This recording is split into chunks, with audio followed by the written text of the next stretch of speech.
Alors ici, on va étudier quelques autres propriétés de suites. Puis on va surtout s'attarder sur des suites qui sont réelles, c'est-à-dire des suites dans l'espace métrique R avec valeur absolue.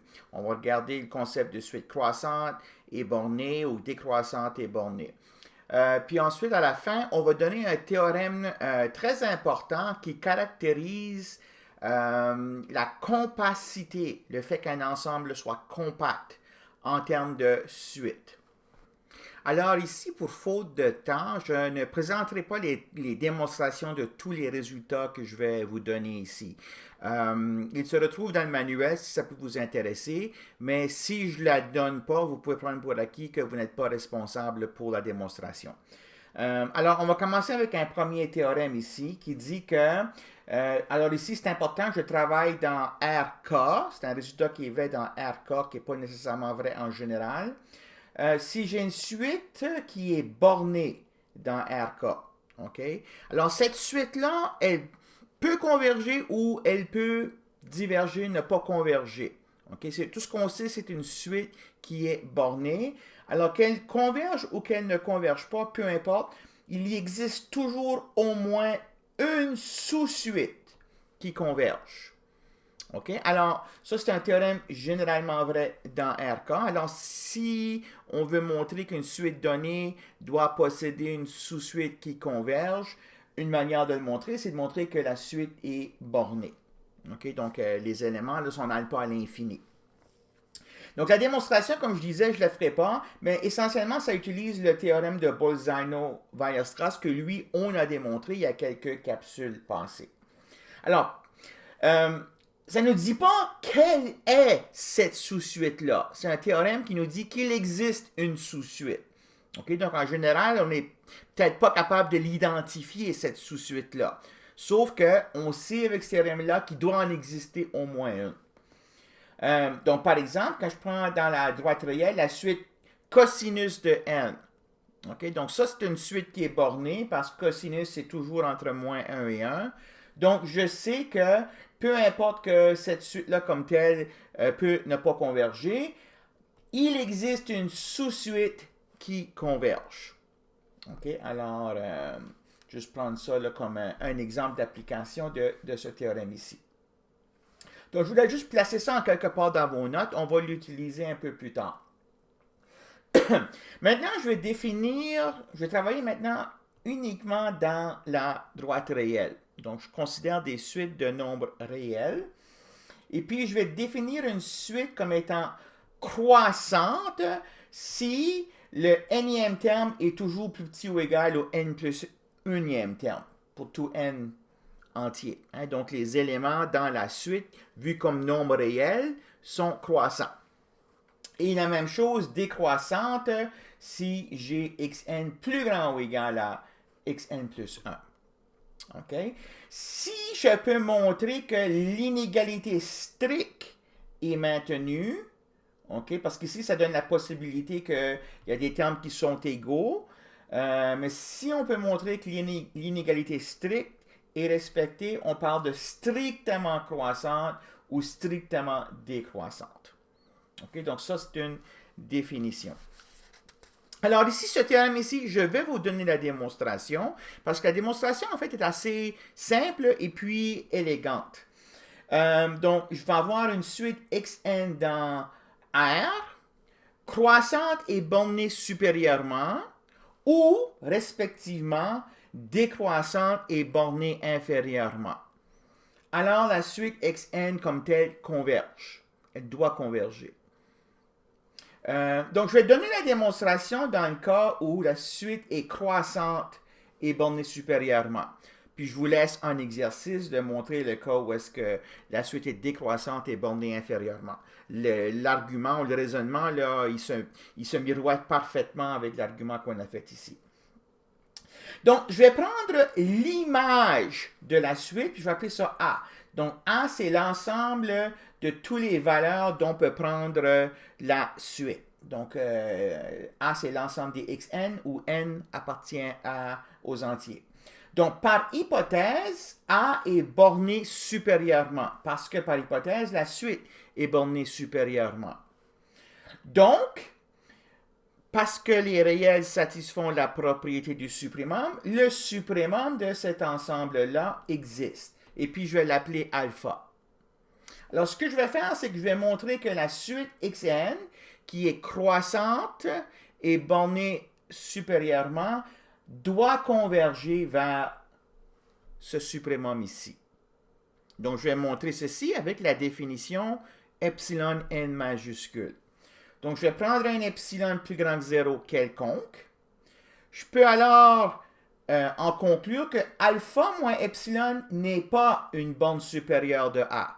Pourquoi? Parce que alpha, c'est la plus petite borne supérieure de A.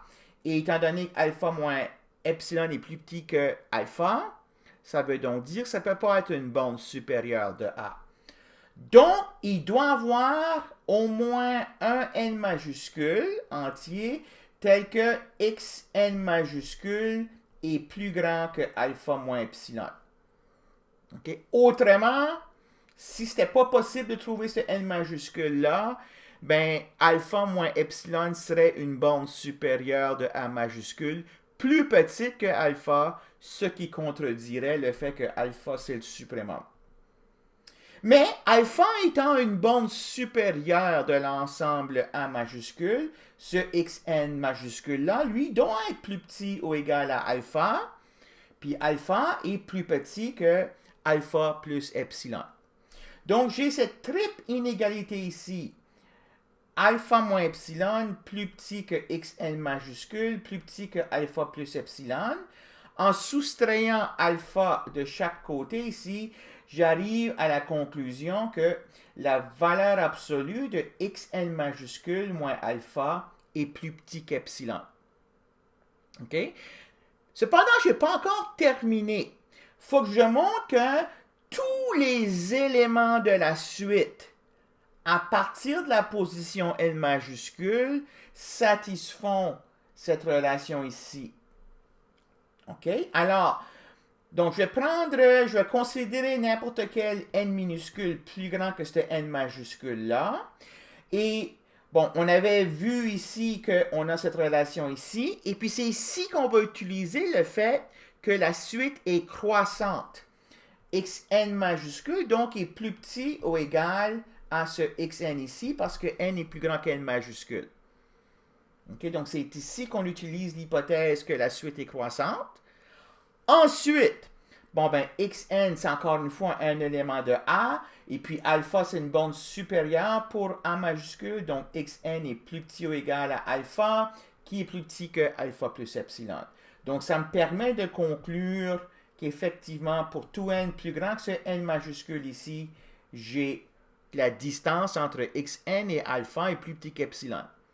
Donc, la suite xn doit converger vers alpha. OK? Bon, une suite décroissante et bornée inférieurement, là, je vous laisse le soin de vérifier les détails, mais ça se fait plus ou moins comme j'ai fait ici. Alors, on va faire un exemple parce qu'on va utiliser cette propriété-là. Donc, je vais prendre une suite réelle, xn, définie avec une formule qu'on appelle ça une formule de différence finie ou une formule de récurrence. Je vais postuler que x1, c'est 1, et puis que xn plus 1 est donné en termes de xn par cette formule ici. OK? Alors, si on connaît x1, on connaît x2. Si on connaît x2, on connaît x3. Si on connaît x3, on connaît x4, et ainsi de suite. Donc, en connaissant le terme initial et puis la relation qui lie le terme précédent au terme suivant, j'ai une formule qui me permet de calculer tous les termes de cette suite-là, si je les veux. OK? Alors, même basé juste sur cette information ici, montrer que cette suite est croissante et qu'elle est bornée supérieurement, et puis en conclure, donc, avec le théorème qu'on vient juste de voir, qu'elle converge. Et puis, calculer sa limite. Alors ici, j'ai écrit, je n'ai pas obligé de faire ça, mais j'ai écrit les quelques premiers termes de la suite. Okay? Donc, on voit ici, si on va sur notre calculatrice, là, puis on calcule ça, on voit au moins pour ces premiers termes-là qu'effectivement, elle est croissante. OK, mais ça, ce n'est pas une démonstration. Donc, on va le démontrer rigoureusement.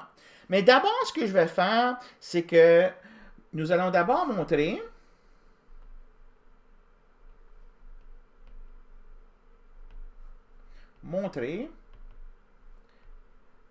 que la suite est telle que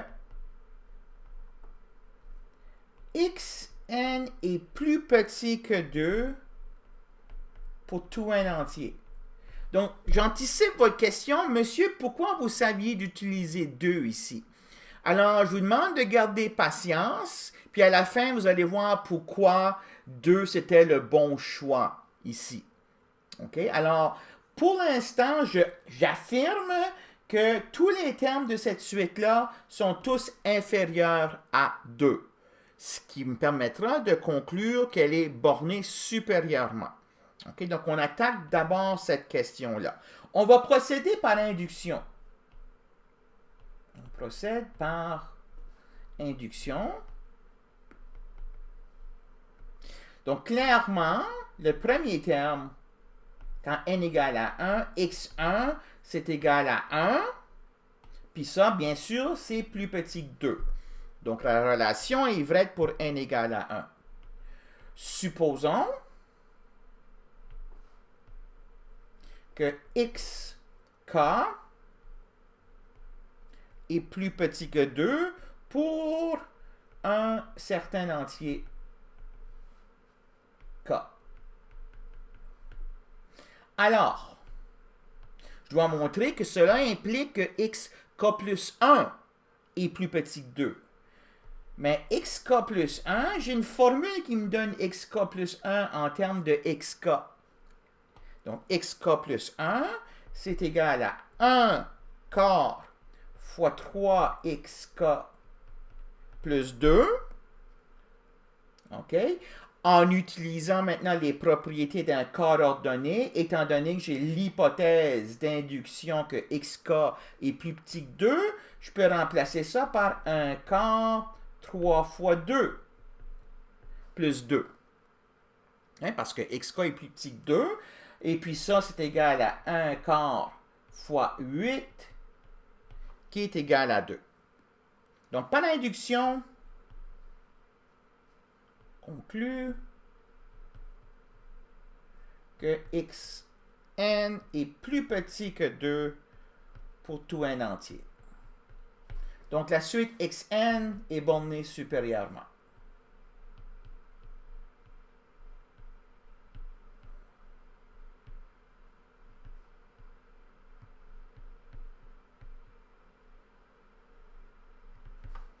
OK? Bon, maintenant, je dois montrer qu'elle est croissante. Donc, montrons que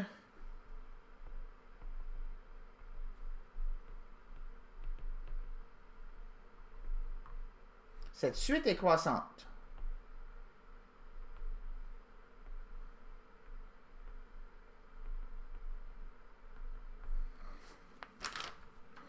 Donc, regardons la différence entre xn plus 1 et xn. Donc, si la suite est croissante, il faut que xn plus 1 moins xn soit toujours plus grand ou égal à 0. OK? Parce que xn plus 1 va être plus grand ou égal à xn si la suite est croissante. Donc, je vais montrer que ça, c'est plus grand ou égal à 0. Ça, c'est le but. Quand j'ai démontré ça, ça me permettra de conclure en mettant le moins xn de l'autre côté que xn plus 1 est plus grand ou égal à xn. Donc, la suite est croissante. Mais, encore une fois, je vais utiliser la relation de récurrence. Xn plus 1, c'est 1 quart 3xn plus 2, OK, moins xn,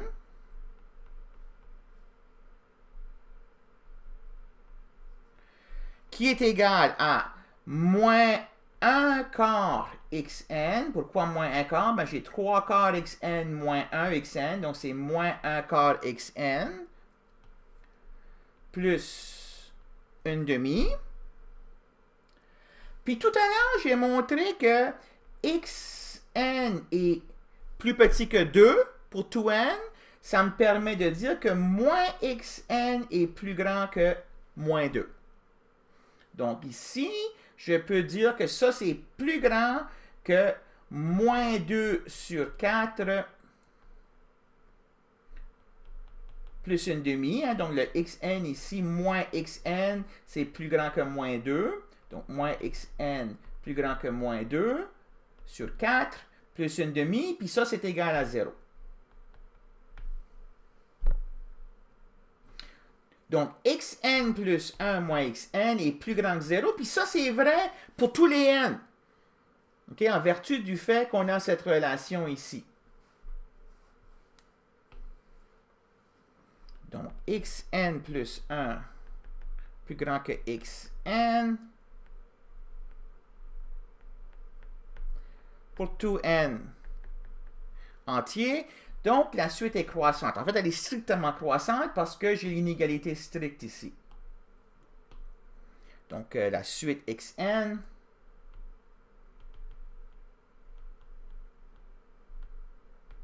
est croissante. Donc, par le théorème 3.26, la suite xn converge.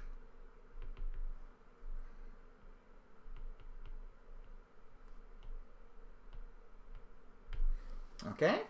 Donc, on nous demande de calculer sa limite. Alors, la méthode que je vais vous montrer, on va se servir des propriétés des limites qu'on a vues il y a quelques capsules passées et encore une fois, de la relation d'induction ici, la relation de récurrence.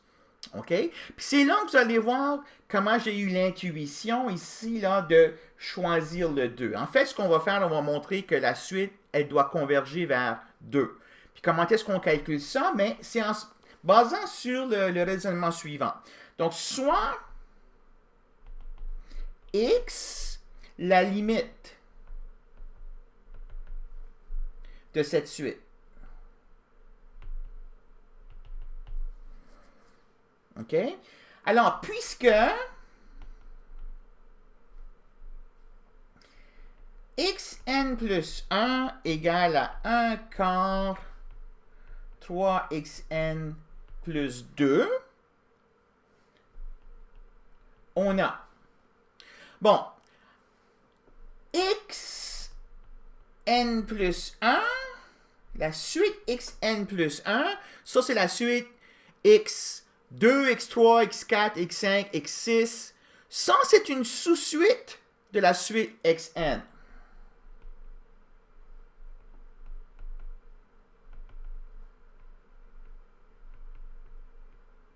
Et puisque la suite xn converge vers x, ben cette sous-suite-là doit aussi converger vers x. Hein? Donc, on a vu ça dans la capsule précédente. Alors, xn plus 1 converge vers x. D'autre part, si je regarde ceci, OK, 1 quart 3xn plus 2, ça c'est une nouvelle suite que je peux construire à partir de xn. OK, puis donc, et cette suite-là va converger en vertu des propriétés des limites qu'on a vues.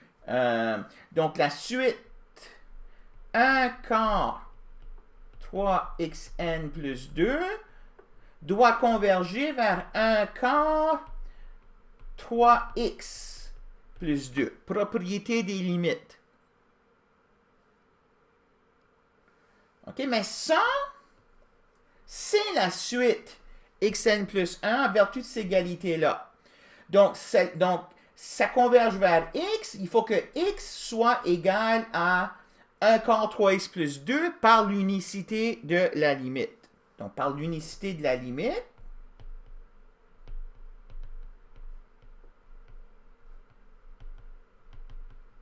on a x égale 1 quart 3x plus 2. Et puis ça, c'est une équation qu'on peut résoudre pour x. Hein, je peux faire ici le produit croisé, puis dire 4x égale 3x plus 2, et prendre ce 3x et le mettre de l'autre côté de l'équation, soustraire, puis ça va me donner que x égale à 2. Alors, la limite vers laquelle xn converge, c'est 2. C'est là que c'est un peu ce calcul ici que j'avais fait, si on veut, là, en brouillon, avant de commencer la démonstration du théorème. Alors, c'est ça que j'avais, c'est cette calcul ici, si on veut, qui m'a forcé de proposer ceci comme une borne supérieure. OK? Alors, c'est pas rigoureux de tout simplement prendre ceci, cette méthode ici, puis d'en conclure que la suite converge. Quand vous utilisez ceci sans avoir fait le travail préliminaire, tout ce que vous avez montré, c'est que si la suite converge, sa limite doit être 2. Mais pour montrer qu'effectivement, elle converge, il faut faire tout ce travail ici. OK? Alors, on en fera d'autres exemples comme ça en DGD et en devoir. Je vais terminer avec un dernier théorème que je ne donnerai pas la démonstration. En fait, la démonstration dans la généralité telle que le théorème est énoncé ici, vous verrez ça dans le cours d'analyse en 3e année. Dans le cas où l'espace métrique, c'est la droite réelle, il y a une démonstration à la page 68 de la Belle et Mercier. Encore une fois, vous n'êtes pas responsable. Si ça vous tente d'aller la voir, vous pouvez aller la voir. Mais ça utilise encore une fois Bolzano-Weierstrass. Donc, il dit la chose suivante. Dans un espace métrique quelconque, dans n'importe quel espace métrique, si j'ai un sous-ensemble F dans E, F est compact dans le sens tout recouvrement ouvert possède un sous-recouvrement fini. Si et seulement si, toute suite Xn élément de F possède toujours une sous-suite qui converge vers un élément de F. OK? Donc, dans le cas ici, là, R, là, on utilise la caractérisation de compact comme étant fermé et borné dans Rn. OK? Donc, c'est le théorème de Hein-Borel. Mais en général, dans l'espace métrique général, on n'a pas accès au théorème de Hein et Borel. Donc, il existe une démonstration qui permet de montrer ceci sans utiliser Hein-Borel. Et c'est ça que vous verrez au cours Math 35-25. Donc, pour l'instant, je vous demande de peut-être mettre un astérix ou une note à côté de ce théorème-là. On va l'utiliser beaucoup, ce théorème-là, dans les capsules à venir. C'est une manière de caractériser les ensembles compacts à partir de certaines propriétés dont possèdent les suites d'éléments de cet ensemble-là. OK? Alors ça termine cette capsule 21.